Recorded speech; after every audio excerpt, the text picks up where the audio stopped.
Palani boys வட வட வட பழனி பாய்ஸ் சுட சுட நிகழ்ச்சி தரும் வட பழனி பாய்ஸ் வட வட வட பழனி பாய்ஸ் பழனி பாய்ஸ். வணக்கங்க. போன ஸ்டோரி பிடிச்சிருக்கும்னு நினைக்கிறேன் எல்லாருக்கும். அடுத்த கதைக்குள்ளே போகலாம். அது என்னன்னாங்க, காற்றுள்ள போதே தூத்திக்கொள் சொல்லுவாங்க. இந்த பழமொழிக்கும் நம்ம கதைக்கும் ரொம்ப அன்னோன்யமாக இருக்குங்க. ஸ்டோரிக்குள்ளே போகலாம் வாங்க. டைம் ஆகுது. ஷார்ட் அண்ட் ஸ்வீட்டாக முடிச்சிடுறேன். நடந்த கதை நடக்காத கதை எல்லாமே உள்ளே சேர்ந்து தாங்க இருக்குது. வாங்க ஸ்டோரிக்குள்ளே போகலாம். ஒன்றும் இல்லைங்க, இதில் பார்த்தீங்கன்னா சினிமா வாய்ப்புக்காக அலையிற ஒரு பையனோட கதை தாங்க இது. வேறு ஒன்றுமே இல்லை. ஒரு பையன் சினிமா வாய்ப்புக்காக அலைஞ்சின்னு இருக்கான். எல்லா இடத்துலையும் ஃபோட்டோ கொடுத்துட்டு இருக்கான் போயிட்டு. அப்போ அந்த இடத்துல பார்த்தீங்கன்னா அந்த பையனுக்கு தெரிஞ்ச ஒரு அண்ணன் வராரு. நீ என்னப்பா பண்ணுறீங்க அப்படின்றாரு. ஆனால் அந்த மாதிரி சான்ஸுக்காக இதுக்கு ட்ரை பண்ணிட்டு இருக்கானா. ஏன்பா என்கிட்ட ஃபோட்டோ கொடுக்கலன்றாரு. இல்லைண்ணா இந்த மாதிரி நீங்கள் இதில் இருக்கீங்கன்னு எனக்கு தெரியாது, நான் ஃபீல்டில் அப்படின்றான். ஏன்பா ஃபோட்டோ கொடுப்பான்னு கொடுக்குறாரு. உடனே நான் உனக்கு சொல்கிறேன் அப்படின்றாரு. ஒரு 4 நாள் கழிச்சு அந்த அண்ணன்ட்டு வந்து ஃபோன் வருது. தம்பி உன்னை ஒரு விளம்பர கம்பெனியில் கேட்டிருக்காங்க போறியா அப்படின்றாரு. ஆனால் கண்டிப்பாண்ணா அப்படின்றான். உடனே அந்த விளம்பர கம்பெனிக்கு போகிறான். அது ஒரு நட்சத்திர ஒரு விடுதி. அது வந்து ஒரு 5 ஸ்டார் ஹோட்டல் மாதிரி வச்சுக்கோங்க, 3 ஸ்டார் ஹோட்டல் மாதிரி. அங்கே போகிறாங்க. போயிட்டு அங்கே எல்லாம் இருக்காங்க, கும்பலாக இருக்காங்க. பையன் போய் நிற்கிறான். நின்று பார்க்குறான். பார்த்துட்டே இருக்கும்போது அப்படியே ஒரு உருவம் ஒன்று வருது.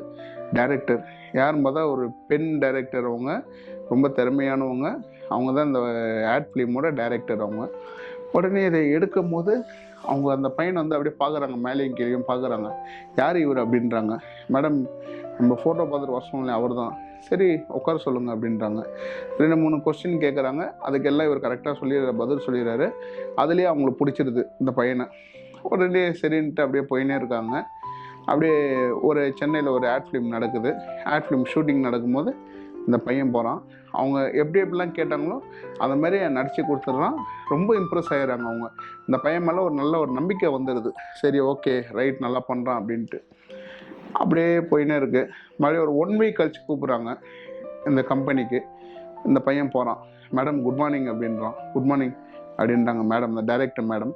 சொல்லிவிட்டு எங்கள் ஆட் ஃபிலிம் எல்லாத்துலேயும் உங்களை போடலான் இருக்கோம், நீங்கள் நடிக்க முடியுமா அப்படின்றாங்க. மேடம் கண்டிப்பாக டெஃபினட்டாக பண்ணுறேன் மேடம், நான் அதுக்கு தானே மேடம் வெயிட் பண்ணியிருக்கேன் அப்படின்னு பையன் சொல்கிறான். உடனே சரி அக்ரிமெண்ட் கொடுப்பாங்க, எல்லாத்துலேயும் சைன் பண்ணுறேங்க அப்படின்றான். இனிமேல் எல்லா ஆட் ஃபிலிமும் நீங்கள் இருக்கீங்க அப்படின்றாங்க. Thank you thank you thank you so much madam அப்படின்னு பையன் சொல்கிறான். உடனே அந்த மேடம் ஓகே அப்படின்னு சின்ன ஒரு ஸ்மைலோட ஏஞ்சி கிளம்புறாங்க. அவங்க ஏஞ்சி போயிட்டாங்க. உடனே சைன் பண்ணுறான். சைன் பண்ணோடனே கேட்குறான். உடனே அந்த மேடம் வராங்க. 6 மந்த் நீங்கள் மும்பைக்கு வரணும் என் கூட அப்படின்றாங்க. மறுபடியும் வந்துட்டு உள்ளே போனவங்க வந்துட்டு 6 மந்த் என் கூட மும்பைக்கு வரணுன்றாங்க. பையன் அப்படியே தயக்கத்தோடு இருக்கான். வந்த வாய்ப்பையும் விட முடியல. 6 மந்த் மும்பைக்கு கூப்பிட்றாங்க. சென்னையில் அவன் நினச்சது மேடம் வீட்டில் கேட்டு தான் சொல்ல மேடம் சொல்கிறான். வீட்டில் போய் கேட்குறான். வீட்டில் நோ சொல்கிறாங்க, போகக்கூடாது அப்படின்றாங்க. உடனே இவனுக்கு அப்படியே ஒன்றுமே புரியல. வரான், கம்பெனிக்கு வரான். மறுபடியும் அவன் மேடம் பார்க்குறான் டைரக்டரை. மேடம் 1 மந்த்னா கூட பரவாயில்ல மேடம், 6 மந்த்து வீட்டில் வேணான்றாங்க மேடம். ஓகே நான் ஒன்றும் பண்ண முடியாது, நல்ல சான்ஸ் நீங்கள் மிஸ் பண்ணுறீங்க, உங்களுக்கு நான் எதுவும் சொல்லுறதுக்கு இல்லை அப்படின்ட்டு அந்த மேடம் விட்டுடுறாங்க அந்த பையனை. அவனும் வந்துடுறான். வெளில வரான், மனசே இல்லாமல் வெளில வரான், பிடிக்காமல் வரான். சான்ஸு நல்ல சான்ஸ் மிஸ் பண்ணிட்டோமே, என்ன சென்னையில் இருக்கக்கூட ஷூட்டு மும்பையிலேயே வச்சாங்க உடம்புனே வெளில வரான். வெளில வந்துட்டு ஒரு 1 வீக் கழிச்சு இவன் அப்படியே ரொட்டீனாக இவன் வேறு சான்ஸ் தேடின்னு இருக்கான். ஒரு நாள் கோயிலுக்கு போகிறான். கோயிலில் போய் சாமி கும்பிட்டுன்னு இருக்கான். அப்போ ஃபோனாக வந்துன்னு இருக்கு. யாரடா ஃபோன் பண்ணது, ஃபோன் எடுத்து பார்க்குறான். சார் சொல்லுங்கள் சார் அப்படின்றான். என்னென்னா அந்த ஆட் ஃபிலிம் கம்பெனிலேருந்து ஃபோன் பண்ணுறாங்க. சார் நான் கோயிலில் இருக்கேன் சார், நான் கொஞ்ச நேரம் கழிச்சு வரேன் சார், கொஞ்சம் வெயிட் பண்ணுங்கள் சார் சொல்கிறான். உடனே அவங்க மறுபடியும் ஃபோன் பண்ணுறாங்க. சீக்கிரம் வாங்க மேடம் கூப்பிட்றாங்க, மேடம் கூப்பிட்றாங்கன்னு. சரி நீ இவனும் போகிறான். ஏன் சார் கோயிலில் இருக்கேன், ஃபோன் பண்ணே இருந்தீங்க, எப்படி சார் நான் வர வேண்டாமா சார், டிராஃபிக்காக இருக்கும், பைக் ஓட்டு வரோம்னாமா இந்த சொல்கிறான் அந்த பையன். உடனே மேடம் டைரக்டர் இருக்காங்க அங்கே. ஒன்றும் இல்லை, சென்னையில் ஒரு ஷூட் இருக்குது, அங்கே நீங்கள் வரணும் ஓகேவா அப்படின்னாங்க. டெஃபினட்டாக வரேன் மேடம் அப்படின்னு இவன் சொல்கிறான். சொல்லிவிட்டு அவங்க ரொம்ப டென்ஷனாக இருக்காங்க, வேற ஒரு விஷயத்த டென்ஷன் இருக்காங்க. ரொம்ப பரபரப்பாக பேசிட்டு போய் உட்காந்துறாங்க கத்தின்னு இருக்காங்க. நம்ம ஹீரோ போயிட்டாரு வெளியில். போயிட்டு மறுபடியும் உள்ளே வர்றாரு. டைரக்டர் கேட்குறாங்க மேடம் என்ன வேணும் அப்படின்றாங்க. மேடம் 1 நிமிஷம். என்னது? இந்தாங்க மேடம் சாமி பிரசாதம் அப்படின்னு அந்த திருநீரை கொடுக்குறான் அந்த பையன். மேலே எங்கேயும் பாருங்க, நான் வச்சு விட்டோமா அப்படின்னு கேட்குறான். டக்குன்னு இப்படி வச்சு விட்டுறான் அந்த பையன். அந்த மேடமுக்கு இவன் என்ன எண்ணத்தில் வைக்கிறான்னா நம்ம டைரக்டர் அப்படின்னு ஒரு எண்ணத்தில் வைக்கிறான். இந்த யுவதியை திருநீரை வந்து விற்கிறான், தலையில் வைக்கிறான். அவங்களுக்கு அது ரொம்ப ஒரு மாதிரி ஆயிடுச்சு. அவங்களுக்கு வச்சோடனே நைட்டு ஃபுல்லாக அந்த பையனை பற்றி தான் நினைக்கிறாங்க. என்ன இந்த பையன் இப்படி வச்சுட்டான்னு, நம்ம நெத்தியில் திருநீரை வச்சுட்டான். இவன் வந்து அவங்க மேலே ரொம்ப ஒரு மரியாதையாக அப்படி பார்க்குறான், அந்த லெவலில் பார்க்குறான் அந்த பையன். திருநீரை வச்சோடனே ஒன்றுமே அவங்களுக்கு புரியல அவங்களுக்கு.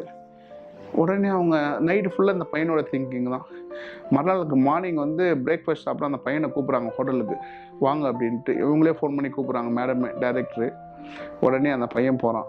மேடம் தேங்க்ஸ் மேடம் கூப்பிட்டதுக்கு, உட்காருங்க சாப்பிட்லாம். இல்லை மேடம் வீட்டில் சாப்பிட போகிறேன், உட்காருங்க என் கூட சாப்பிட்லாம் அப்படின்றாங்க. அப்போ அவங்களுக்குள்ள ஒரு நல்ல ஒரு பழக்கம் வருது. அந்த பழக்கம் வர வர நாளாக என்னென்னா, இவங்க டைரக்ஷன் பண்ண தான் வந்திருக்காங்க, இவங்க ஷூட்டிங் எடுத்துகிட்டு போகணும். இந்த பையனுக்காக என்னென்னா அந்த ஷூட்டிங் வந்து தவிர்த்துன்னு வராங்க, எடுக்கலை. எதனா ஒரு காரணம் சொல்லி டிலே பண்ணினே இருக்கிறாங்க. ஏன்னா அந்த பையனை ரொம்ப பிடிக்குது அவங்களுக்கு, பேசுகிறாங்க, அவங்க கூட பேசுறது பழகுது ரொம்ப பிடிக்குது. உடனே என்ன பண்ணுறாங்க, என்ன நல்லாயிருக்கும் இங்கே ஃபுட்டெல்லாம் அப்படின்னு கேட்குறாங்க.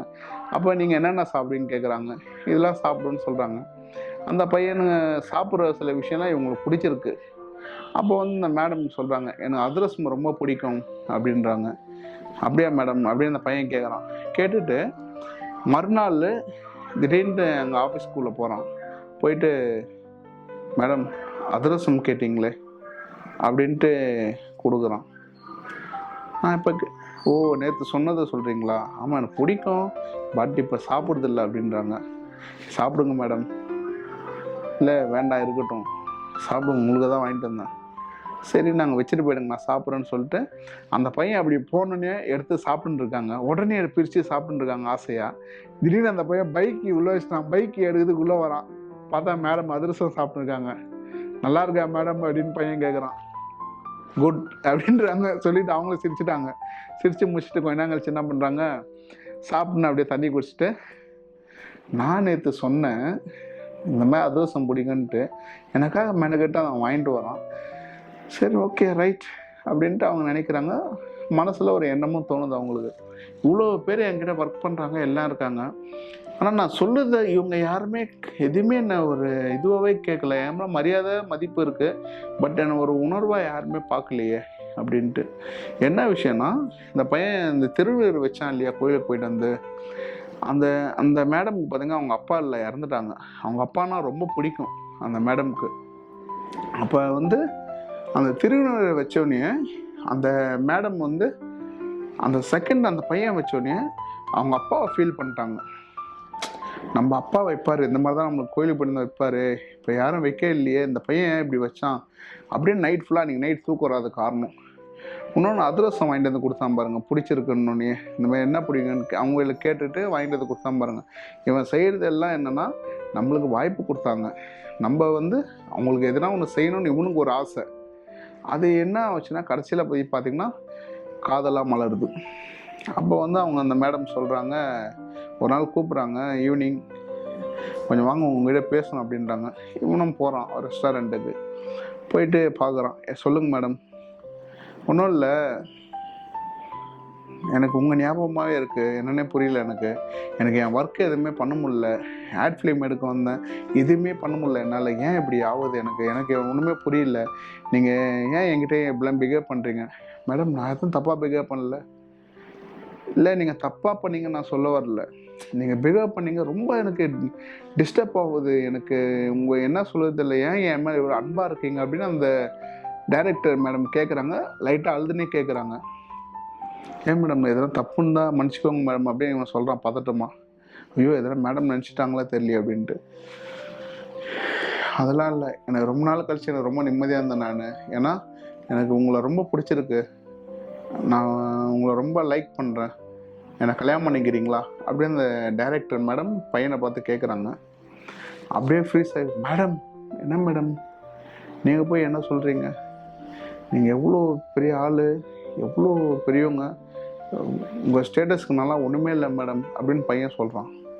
உடனே என்ன சொல்கிறாங்க, இல்லை நான் எங்கள் அம்மா ஒண்டி தான் இருக்கோம், எங்கள் அம்மா ஊரில் இருக்காங்க மும்பையில், நீ நானும் கல்யாணம் பண்ணிட்டு அங்கே போய் செட்டில் ஆகிடலாம், உனக்கு என்ன வேணுமோ நான் பார்த்துக்கிறேன், லைஃப் லாங் ஃபுல்லாக நானே உன்னை பார்த்தேன், நீ எதுவுமே பண்ண வேண்டாம் அப்படின்னு இந்த பையன்கிட்ட சொல்கிறாங்க. இவன் இல்லை மேடம் நான் வீட்டில் இருந்து அப்படிலாம் வர முடியாது மேடம் இந்த பையன் சொல்கிறான். உடனே அவங்க ரொம்ப ஒரு கூச்சத்தோடு கேட்குறாங்க, சரி நான் உங்கள் வீட்டில் வந்து பேசட்டுமா அப்படின்ட்டு. இல்லை மேடம் அதெல்லாம் வேண்டாம் மேடம் அப்படின்னு பையன் சொல்லிடுறான். சொல்லிவிட்டு சரி ஓகே அப்படின்ட்டு இந்த மேடம் அழுது லைட்டாக கண்ணில் தண்ணி வருது, அப்படியே அதை தொடச்சிட்டு ஏஞ்சி சரி நான் ஓகே பை அப்படின்னு கிளம்பிடுறாங்க. கிளம்பிட்டு மறுபடியும் ஒரு 2 நாள் கழித்து மேடமோட பிஏ கால் பண்ணுறாரு. மேடம் உங்களை பார்க்கணுமா, உடனே வர சொல்கிறாங்க ரெஸ்டாரண்ட்டுக்குன்ட்டு. என்னடா இது ரொம்ப போச்சு அப்படின்னு இவன் மனசில் நினச்சின்னு சரி போய் பார்க்கலாம் என்னன்ட்டு அப்படின்னு போனால் மேடம் வந்து உட்காந்துருக்காங்க. மேடம் குட் ஈவினிங் மேடம் அப்படின்றான். குட் ஈவினிங் உட்காருங்க சாப்பிட்லாம் அப்படின்றான். இல்லை மேடம் எதுவும் வேண்டாம், என்ன விஷயம் சொல்லுங்கள், நான் கேட்டு கிளம்புறேன், கொஞ்சம் வெளிலலாம் போகணும். ஏன் நான் கூப்பிட்டா பேசக்கூட மாட்டிங்களா நீங்கள் அப்படின்னு ரொம்ப ஒரு கோவத்தோடு அந்த மேடம் கேட்குறாங்க. இல்லை மேடம் சொல்லுங்கள் மேடம் அப்படின்னு இவன் சொல்கிறான். உடனே இல்லை நான் சொன்னது தான் யோசிச்சிங்களா நீங்கள்? இல்லை மேடம் யோசிக்கல. ஏன் யோசிக்கல? இல்லை மேடம் உங்கள் ரேஞ்சு வேறு என் ரேஞ்சு வேடம் மேடம், நீங்கள் வந்து நான் சாதாரணமாக இருக்கேன், நீங்கள் ரொம்ப ஹை லெவலில் இருக்கீங்க, அவ்வளோ பெரிய கோடீஸ்வரி நீங்கள், எப்படி மேடம் இதெல்லாம் அப்படின்னு அந்த பையன் கேட்குறான். உடனே இல்லை எனக்கு ரொம்ப பிடிச்சிருக்கு உங்களை, நீங்கள் உங்களை மிஸ் பண்ண விரும்பலை நான் அப்படின்ட்டு அந்த டைரக்டர் மேடம் சொல்கிறாங்க. உடனே அவன் யோசிச்சுட்டு உடனே ஒரே வார்த்தை தான் சொல்கிறான், மேடம் நான் உங்கள்கிட்ட வாய்ப்புக்காக வந்தேன், அந்த திருநீர் வச்சதெல்லாம் ஒரு உங்கள் மேலே உள்ள ரொம்ப ஒரு அளவுக்கு மீறின ஒரு மரியாதையில் வச்சேன், சாப்பிட உங்களுக்கு இது பிடிச்சிருக்கு வாங்கிட்டு வந்து, ஆனால் இதில் வந்து இவ்வளோ ஒரு விஷயம் ட்விஸ்ட்டு அடங்கியிருக்குன்னு எனக்கு தெரியாது மேடம், எதிர்ச்சியாக நான் பண்ணதெல்லாம் நீங்கள் வந்து இப்படி நினச்சிங்கன்னா எப்படி மேடம் அப்படின்னு இவன் கேட்குறான். உடனே அவங்க சொல்கிறாங்க, தெரியல உன்னை நான் மிஸ் பண்ண விரும்பலை, நான் எவ்வளோ பேர் பார்த்துருக்கேன், எவ்வளோ ஜென்ட்ஸ் கூட பழகியிருக்கேன், ஆனால் யாருக்கிட்டையுமே எனக்கு இந்த ஒரு உணர்வு வந்ததில்லை, உங்ககிட்ட ஒன்று தான் எனக்கு ஃபஸ்ட் டைம் லைஃப்பில் வந்திருக்கு. எனக்கு யாருமே எனக்கு ஜென்ட்ஸ் அவ்வளோ பிடிக்காது எனக்கு, ஆனால் பட் உன்னை ரொம்ப பிடிச்சிருக்கு எனக்கு, நீ என்ன சொல்றியோ பண்ணலாம். இப்போ நீ மும்பைக்கு வரமாட்டேன்னு சொல்கிறல்ல, இப்போ மும்பையில் இருக்க சொத்தை எல்லாம் விற்றுட்டு நானும் எங்கள் அம்மாவும் இங்கே வந்துடுறோம், நீ நானும் எங்கள் அம்மா எல்லாம் இங்கே ஒன்றா இருக்கலாம் அப்படின்னு அவங்க லேடி சொல்கிறாங்க டைரக்டர். உடனே யோசிச்சு இல்லை மேடம் வேண்டாம் மேம். ஏன் வேண்டாம் நினைக்கிறேன்? ஏன் நான் இந்த ஃபீல்டில் இருக்குனால நீ எதனா நினைக்கிறியா? இல்லை மேடம் ஐயோ சத்தியமாக அதெல்லாம் இல்லை மேடம் அப்படின்றான்.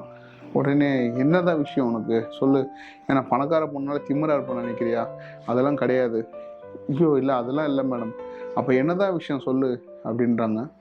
இல்லை மேடம் எனக்கு அந்த உணர்வு இல்லை மேடம் உங்கள்கிட்ட, நான் உங்களை வந்து ஒரு காட் மாதிரி கடவுள் மாதிரி பார்க்குறேன் உங்களை அப்படின்னு அந்த பையன் சொல்கிறான். அப்புறம் அந்த மேடம் சிரிச்சுட்டு கடவுளாக பார்க்காத உன் மனைவி மாதிரி என்னை பாரு அப்படின்றாங்க. இல்லை மேடம் உங்கள் மேலே ஆசை இருக்குது மேடம், சாரி மேடம் பொய் சொல்லிட்டேன், உங்கள் மேலே எனக்கு மரியாதை ரொம்ப இருக்குது, அதான் உங்களை பார்க்கணும் போல் உங்களை பார்த்துட்டே இருக்கணும் பேசணும் அந்த எண்ணம்லாம் இருக்குது மேடம், ஆனால் வந்து செட் ஆகாது மேடம், ஏன்னா நீங்கள் ரொம்ப ரிச்சாக இருக்கீங்க, ரொம்ப பணக்காரங்க, நாங்கள் நார்மல் மேடம் நல்லா அப்படின்னு சொல்கிறான். இல்லை நான் உன்னை ரொம்ப லைக் பண்ணுறேன் தம்பி, உன்னை ரொம்ப பிடிச்சிருக்கு எனக்கு, உன்னை விட மாட்டேன்னு இந்த மாதிரி டெய்லி போயின்னு இருக்கேன். ஒரு நாள் விட்டு ஒரு நாள் வந்து 2 பேரும் பேசினே இருக்காங்க. ஒரு நாள் என்னென்னா திடீர்னு டெய்லி 2 நாளைக்கு ஒரு வாட்டி ஃபோன் வரும், ஒரு 10 நாளாக ஃபோனே வரல. இந்த கதாநாயகன் யோசிக்கிறான், ஏன் ஃபோனே பண்ணுவாங்களே 2 நாளைக்கு ஒரு வாட்டி, ஏன் இவ்வளோ நாள் அவர் ஃபோனே பண்ணல என்னாச்சு? அப்போ வந்து இவன் சரி போய் பார்க்கலாமா, பார்த்தா தான் நினச்சிப்பான், மறுபடியும் கேட்டுருவாங்களே எதனா அப்படின்னு இவன் யோசிக்கிறான். யோசிச்சுட்டு நம்ம தான் இருக்கிறான். மறுநாள் சாயங்காலம் ஒரு ஃபோன் வருது. அந்த கதாபாத்திரத்துக்கிட்ட அவங்க ஃபோன் பண்ணி பேசுகிறாங்க, நான் ஊருக்கு கிளம்புறேன், பேர் சொல்லி பேசுகிறாங்க, நான் ஊருக்கு கிளம்புறேன், உடனே பார்க்க வர முடியுமா அப்படின்னு கேட்குறாங்க. இதோ ஒரு 10 மினிட்ஸில் வரேன் மேடம் அப்படின்னு சொல்லிட்டு இந்த கதாநாயகன் போகிறான். போனால் அவங்க நிற்கிறாங்க, பேக் எல்லாம் வச்சு நிற்கிறாங்க. நான் ஊருக்கு கிளம்புறேன், மும்பை கிளம்புறேன், இனிமேல் சென்னைக்கு வரமாட்டேன், எனக்கு அவ்வளோதான் வேலை எதுவும் இல்லை இங்கே, நான் கிளம்புறேன் அப்படின்றாங்க. மேடம் ஏன் மேடம்? இவனுக்கு போக வேண்டானும் சொல்ல முடியல, இருங்க இங்கேயே இருக்கணும் எதுவுமே சொல்ல முடியல, அதே சமயம் போங்கன்னு சொல்ல முடியல, எதுவுமே சொல்ல முடியல, ஸ்டக்காகி போய் நிற்கிறான். மேடம் அப்படின்னு தான் இவ்வளோ தான் பேசுகிறான். இல்லை நான் கிளம்புறேன் அப்படின்னு அவங்க அழுகுறாங்க, தேம்பி அழுகுறாங்க. அழுதுனே இருக்கும்போது இவன் சொல்கிறான், மேடம் என்ன தான் பண்ணது எனக்கு தெரில மேடம், எனக்கு ஏன் மேடம் இப்படி என்னை கஷ்டப்படுத்துறீங்க, நீங்கள் இவ்வளோ அழுகுறீங்க, உங்களுக்கு எதுவுமே என்னால் பண்ண முடியல மேடம், ப்ளீஸ் மேடம் என்னை புரிஞ்சுக்கோங்க, என் சிச்சுவேஷனை புரிஞ்சுக்கோங்க நீங்கள் அப்படின்னு இந்த பையன் சொல்கிறான். எனக்கு தெரில உங்களுக்கு ரொம்ப பிடிச்சிருக்கு எனக்கு, அதான் தான் நான் சொல்கிறேன், நான் வேறு எதுவும் இல்லை, ஆனால் நீ அதுக்கு ஒத்து வர மாட்டேற, ஏன்னா நான் இது வரைக்கும் இனிமேட்டு என் லைஃப்பில் மேரேஜ்னு ஒன்று நான் பண்ணிக்க மாட்டேன், ஏன்னா பண்ணால் ஒன்று ஒண்டி தான் பண்ணுவேன், வேறு யாரையும் பண்ண மாட்டேன்னு இந்த மேடம் சொல்கிறாங்க. உடனே இவன் சொல்கிறான், இல்லை மேடம் உங்கள் மனசை கொஞ்சம் மாற்றிட்டு யாருன்னா பண்ணுங்க அப்படின்னு இந்த பையன் சொல்கிறான். ஆனால் இந்த பையனுக்கு வந்து அந்த மேடம் ரொம்ப பிடிச்சிருக்கு, நல்லா லைக் பண்ணுறான், ரொம்ப பிடிச்சிருக்கு, அளவுக்கு மாரி பிடிச்சிருக்கு, அவ்வளோ பாசமாக இருக்கான். ஆனால் என்ன ரீசன், ஏன் தடுக்குது, அதுதான் இந்த பையனுக்கும் தெரியல, அவங்களுக்கும் புரியல. இதுக்கெல்லாம் ஒரே ரீசன் என்னென்னா இந்த பையனோட இயலாமை. இந்த பையன் என்னென்னா அவங்க ரொம்ப அப்படியே நினச்சிட்டான், அவங்க வந்து இவன் மேலே ரொம்ப பாசமாக இருந்துட்டாங்க. ஒரு விஷயம் ஒன்று. இன்னொரு விஷயம் என்னன்னு பார்த்தீங்கன்னா, இந்த கதாபாத்திரம் அந்த பையன் இருக்கான் இல்லையா, அந்த பையனுக்கு என்னென்னா தான் மேலேயே ஒரு தாழ்வு மனப்பான்மை உண்டு. அந்த எண்ணம் தான் அவனை வந்து அந்த விஷயத்துக்குள்ளே போக விடாமல் ஆக்கிடுச்சு. அவங்க அப்படி இருக்காங்க, நம்ம எப்படி அப்படின்ட்டு அந்த விஷயத்தில் தான் இந்த பையன் போகவே இல்லை. அப்புறம் அப்படியே போயின்னு இருக்கு. அவங்க அப்படியே ஏர்போர்ட் கிளம்புறாங்க. அப்படியே இவன் பார்க்குறான், பார்த்துட்டு இவன் கண்ணில் தண்ணி வருது. மேடம் சாரி மேடம் அப்படின்னு சொல்லிட்டு 2 பேரும் அப்படியே பிரியிறாங்க. இவன் நைட்லாம் போயிட்டு வீட்டில் போயிட்டு அழுகுறான் இந்த பையன். அவங்க ஃப்ளைட்டில் போகும்போது டெஃபினட்டாக அழுதுருப்பாங்கன்ட்டு நம்ம நினைக்கிறோம். ஆனால் அவங்க அழுதாங்களா என்னன்னு கடவுளுக்கு ஒன்று தான் தெரியும். இந்த மாதிரி ஒரு விஷயம் போயினே இருக்குது. இவன் ஒரு மாதம் எங்கேயுமே போகல, வீட்டில் தான் இருக்கான். ஒரு மாதம் கழிச்சு என்ன பண்ணுறான், நம்மளா ஒருத்தர் டிஸ்டர்ப் ஆகிட்டாங்க, சரி பார்த்துக்கலாம் விடு அப்படின்ட்டு மறுபடியும் ஒரு இடமா மறுபடியும் சான்ஸ் தேடுறான். அப்போ வந்து இவனுக்கு பார்த்திங்கன்னா இது இருக்குது இல்லையா, பிஜேபி, அந்த இடத்துல ஒரு ஷூட்டுக்கு வந்து போய் பார்க்க போகிறான். ஒரு இடம் ஷூட் நடத்துகிறாங்கன்னு கேள்விப்பட்டு பார்க்க போகிறான். அங்கே பார்த்திங்கன்னா பின்னாடி ஒரு குரல் கேட்குது, பேர் சொல்லி கூப்பிட்றாங்க அந்த கதாபாத்திரத்தை. கூப்பிட்டோன்னே திரும்பி பார்க்குறான், யாருன்னு பார்த்தா அந்த மேடம். அவங்க லொக்கேஷன் ஏதோ பார்க்குறதுக்கு வந்திருக்காங்க சென்னைக்கு. பார்த்தோன்னே இவனை பார்த்தோன்னே ஹாப்பி ஆகிட்டாங்க. இவனும் வந்து ஐயோ மறுபடியும் முதல்ல இருந்தா அப்படின்னு நினச்சிட்டு இவன் என்ன பண்ணிட்டான், மேடம் நான் வரல, விளையாட்டுக்கு வரலன்ட்டு இவன் என்ன பண்ணிட்டான், அங்கே எஸ்கேப் ஆகி வந்துட்டான் அந்த பையன். உடனே அந்த மேடம் என்ன சொல்கிறாங்க, நில்ல ஒரு 2 மினிட்ஸ் அப்படின்றாங்க.